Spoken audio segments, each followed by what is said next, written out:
He told me it was a mistake. That first night. The perfume on his shirt, the unread messages, the sudden gym routine. All of it, he said, meant nothing. But I know the difference between a stumble and a decision. And what he did wasn't clumsy. It was calculated. Because the first time you cheat, maybe it's a mistake. But the second time? The second time is a choice. And he chose him. Not me. It started with silence. Not the heavy kind that falls after a fight, but the quieter version. The absence of laughter, of late-night touches, of morning coffee poured into 2 cups instead of 1. We used to be magnetic. Even our silences used to mean something. Now, they just meant we were drifting.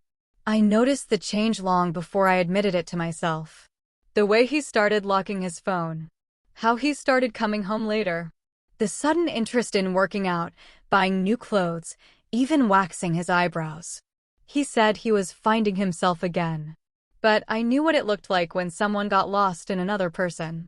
We were married. 3 years. Bought the house together. Paid the mortgage and split bills. We even adopted a dog, Sammy, a brown-eyed rescue who always sensed tension before we did. I'd be in the kitchen chopping vegetables, and Sammy would hover by the door, tail low, ears drooping, waiting for the first raised voice. The day I found the text, I wasn't looking. I wasn't snooping or prying. His phone lit up while he was in the shower. The name wasn't saved. Just a heart emoji. Last night was amazing. Can't stop thinking about your hands. I didn't flinch. Didn't yell. Didn't even cry. I just stared at the words and let them echo. Your hands. Those same hands that used to trace circles on my back while I drifted off to sleep. He came out of the bathroom, towel low on his hips, humming like he had nothing to hide. I handed him the phone. You got a message. He read it. Froze. Then turned to me with a look that made my stomach churn. Not guilt, panic. Like someone caught speeding, not someone who just hurt the one person who would have gone to war for him. He muttered, it was a mistake. I tilted my head. Just one. It didn't mean anything. But it happened. He nodded. Once. I swear. I was drunk, confused. It's not what you think. I wanted to believe him. I did. That night, I curled up beside him in bed, his arms around me like armor made of lies. And I told myself that forgiveness was brave. That marriage meant choosing each other, even on the bad days. But that was before I learned about the second time. It came 2 months later. I was out late from work.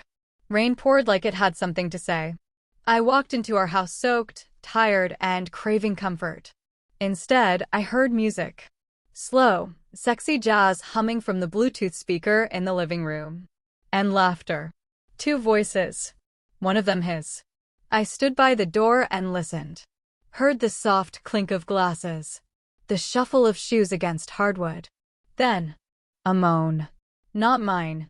Not meant for me. I didn't barge in. I didn't make a scene. I just left. Walked back into the storm, let it drench me. Every drop felt like a confession he never had the courage to speak. When I returned, hours later, the house was quiet again. He was in bed. Alone. Pretending to be asleep. The next morning, I made breakfast like I always did. Eggs, toast, coffee, extra cream for him, just how he liked it. He kissed my cheek and said, "Thanks, babe," as if nothing happened. I smiled and replied, "You should brush the sheets. They still smell like him." He dropped his fork. The silence this time wasn't quiet. It screamed. "You heard," he said. I did. "I didn't think you'd be back," he whispered. I wasn't going to. He nodded. Then he did something that shocked me. He started crying. Real, body-shaking sobs. "I don't know what's wrong with me." "You're selfish," I said plainly. "You wanted me for stability and him for excitement. You knew I'd forgive the first one. But you gambled on the second." "It's not like that." "It is exactly like that." We didn't argue. There was nothing left to argue about. Truth doesn't need a debate. It just sits there, heavy and unmoving. He asked if we could try counseling. I told him I already made an appointment with a lawyer. Weeks passed. The house felt like a museum of old love. Photos on the wall with hollow smiles. Drawers still holding his cologne. Sammy would sit by the front door waiting for a key that would never turn. People told me I was brave, that I did the right thing. But at night, I still reached for a body that wasn't there. My skin missed him before my heart could catch up. I ran into him months later. At a cafe. He looked thinner. Tired. Alone. We made eye contact. He walked over. "You look good." "So do you," I lied. "I miss you," he said, voice low. I didn't reply. He tried again. He wasn't worth it. "I wasn't asking," I said.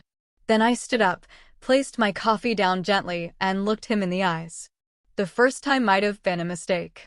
But the second time? "You made a choice." I walked out. Not because it didn't still hurt, but because healing means choosing yourself twice, even if they never do.